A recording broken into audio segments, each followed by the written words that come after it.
EU makes a tough decision against Iran. Today, the European Union announced a major and decisive decision regarding Iran. The European Union has officially designated Iran's Revolutionary Guard as a terrorist organization. This was confirmed by the EU's High Representative for Foreign Affairs and Security Policy, Kaja Kallas.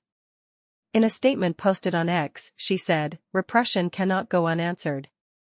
EU foreign ministers have taken the decisive step of designating Iran's Revolutionary Guard as a terrorist organization. Any regime that kills thousands of its own people is working toward its own downfall. This decision reflects the European Union's firm stance against internal repression and human rights violations in Iran. According to analysts, the move could have a serious impact on EU-Iran relations and may open the door to new sanctions and increased diplomatic pressure. British Prime Minister arrives in Beijing for official visit. British Prime Minister Keir Starmer arrived in Beijing on Wednesday for an official visit to China, which will continue through Saturday. In August 2024, Chinese President Xi Jinping held a phone conversation with Starmer at the latter's request. Later, in November of the same year, Xi and Starmer met on the sidelines of the G20 summit in Rio de Janeiro, placing China-UK relations on a path of improvement and development.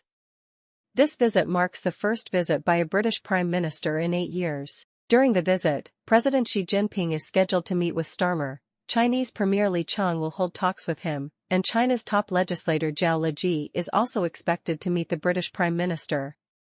Both sides are expected to hold in-depth discussions on bilateral relations and issues of shared interest. U.S. Federal Reserve keeps interest rates unchanged.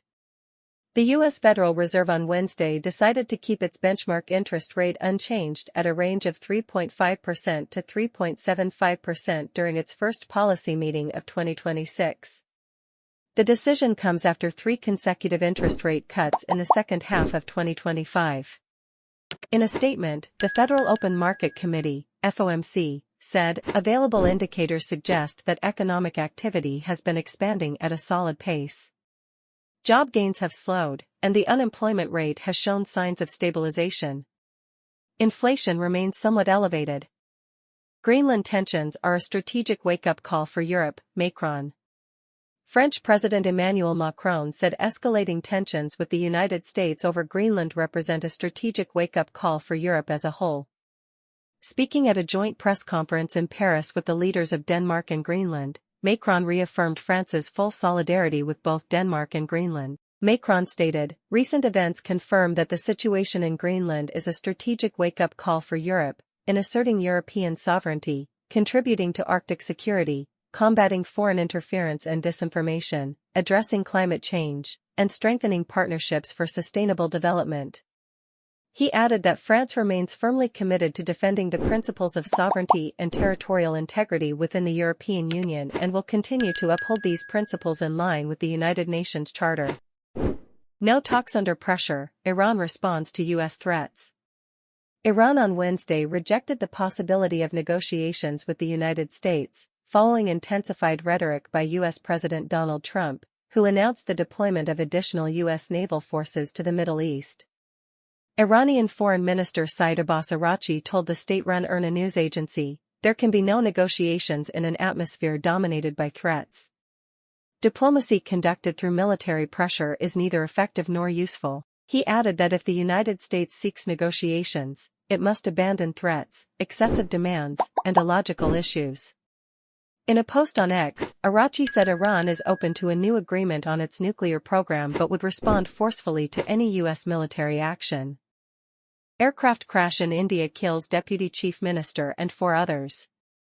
5 people, including the Deputy Chief Minister of India's western state of Maharashtra, Ajit Pawar, were killed in an aircraft crash on Wednesday.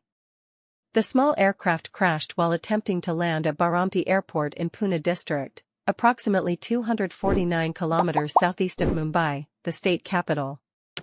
According to a preliminary report released by India's Civil Aviation Authority, the Directorate General of Civil Aviation, DGCA, no one on board survived the crash. Thank you for watching. With you we have covered 24 hours of news in the United States.